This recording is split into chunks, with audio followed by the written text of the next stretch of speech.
Hi friends, hello. అందరు ఎలా ఉన్నారు? అందరు బాగున్నారని అనుకుంటున్నాను. ఈరోజు పప్పుచారు, సింపుల్గా పప్పుచారు ఎలా తయారు చేసుకోవాలో చూద్దాం.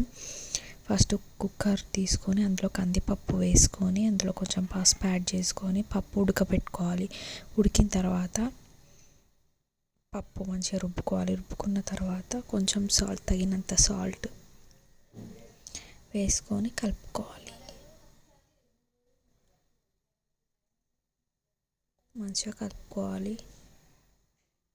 కలుపుకున్న తర్వాత ఒకవేళ మీ ఇంట్లో ఎవరైనా చిన్నపిల్లలు అనుకుంటే చిన్నపిల్లలకి ముద్దపప్పు అంటే ఇష్టం కదా. ముద్దపప్పు కొంచెం ఒక గిన్నెలో, మా బాబుకి అయితే ఒక గిన్నెలో ముద్దపప్పు అయితే కొంచెం తీసుకుంటున్నాను. మీ ఇంట్లో ఎవరన్నా చిన్నపిల్లలు ఎవరన్నా ఉంటే మీరు తీసుకోవాలనుకుంటే తీసుకోవచ్చు. ఇప్పుడు చిన్నపిల్లలకి ముద్దపప్పు తీసిన తర్వాత ఇందాక నేను కొంచెమే సాల్ట్ యాడ్ చేసినా, ఇంకొంచెం సాల్ట్ యాడ్ చేద్దాము. తగినంత సాల్ట్.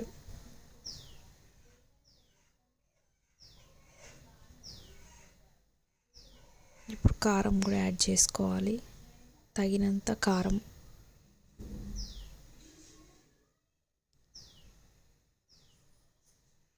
మీరు ఎంత తింటారో అంత దానికి తగినట్టుగా కారం వేసుకోవాలి.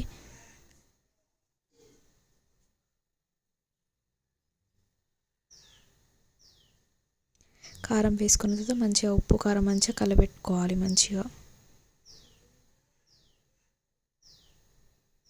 మంచిగా కలుపుకోవాలి. ఇప్పుడు మొత్తం మంచిగా కలుపుకున్న తర్వాత చింతపండు రసం అందులో పోసుకోవాలి. నేను ముందుగానే చింతపండు పిసికి పక్కన పెట్టుకున్నాను.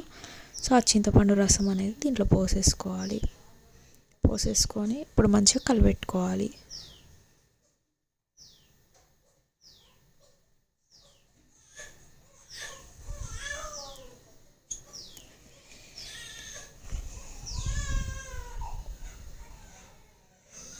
ఇప్పుడు తగినన్ని వాటర్ అయితే యాడ్ చేసుకోవాలి. తగినంత ఎంత అయితే అంత.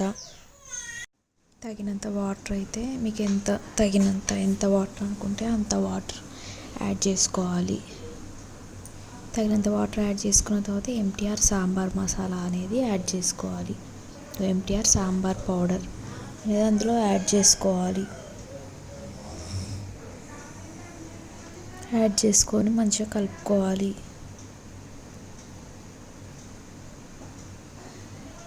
ఇప్పుడు పప్పుచారులో వేసుకునే ఐటమ్స్ చూద్దాం. టమాటో, దొండకాయ, బెండకాయ, మిర్చి, ఉల్లిగడ్డ, కరివేపాకు అన్నీ పప్పుచారులో యాడ్ చేసుకోవాలి.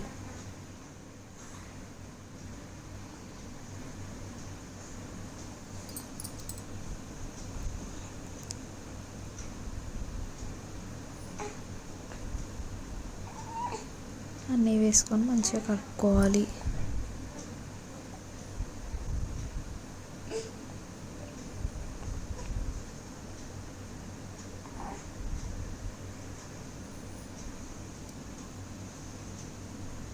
ఇప్పుడు కొంచెం కొత్తిమీర కూడా యాడ్ చేసుకోవాలి.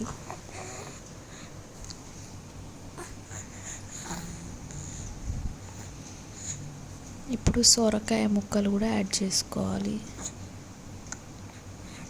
మీ దగ్గర ములక్కాయ ఉంటే ములక్కాయ కూడా యాడ్ చేసుకోవచ్చు. నా దగ్గర ములక్కాయ లేదు, సో సొరకాయ ఉంది. సొరకాయ యాడ్ చేసుకుంటున్నాను. సొరకాయ వేసుకున్న తర్వాత మంచిగా కలుపుకోవాలి. పప్పుచారు మంచిగా మసలనివ్వాలి. పప్పుచారు మంచిగా మసిలిన తర్వాత తాలింపు వేసుకోవాలి. తాలింపులోకి కొంచెం నూనె యాడ్ చేసుకోవాలి.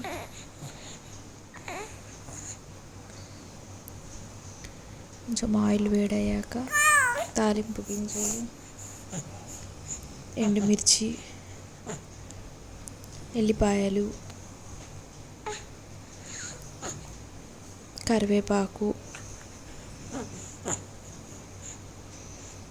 వేసుకొని మంచిగా వేయించుకోవాలి.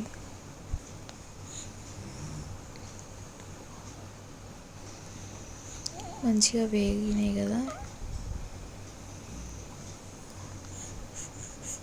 వేగినాయి. ఇవి తీసుకెళ్ళి పప్పుచారులో పోసుకోవాలి. తాలింపు అనేది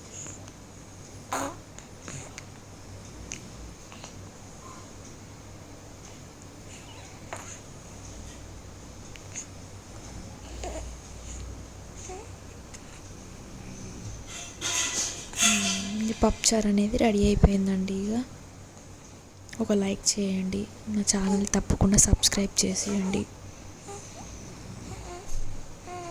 thank you for watching this video. మర్చిపోకుండా నా ఛానల్ అయితే సబ్స్క్రైబ్ చేసుకోండి. Bye friends.